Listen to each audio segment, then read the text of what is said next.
I was not always this strong guy you see. I went through a lot of hard times in my life to get here today. And a story I'll tell you with real quick. I tried once to get in the Air Force to be an Air Force pararescueman. And I quit for fear of the water. I was 175 pounds. I left the Air Force 4 years later at 300 pounds. I went from 175 to 300 pounds.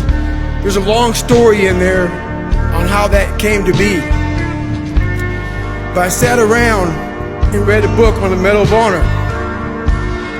And those guys, all I wanted to be was an uncommon man.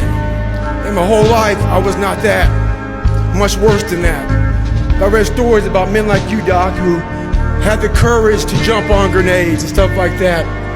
So I came home one day from working at a job called Ecolab where I sprayed for cockroaches. I made $1,000 a month, weighing 300 pounds.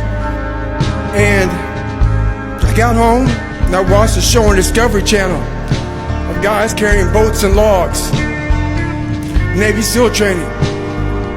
And I decided to make a change in my life.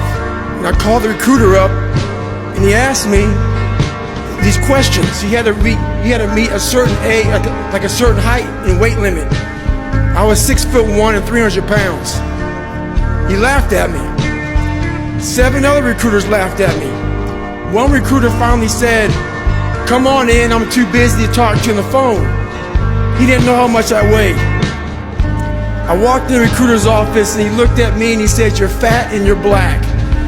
I said I want to be a Navy SEAL. I didn't know there'd only been 35 African-American Navy SEALs at that time in over 70 years. He said I basically had to lose 106 pounds in less than 3 months because of my age. I was getting too old. I came back 3 months later, 106 pounds lighter. Thank you.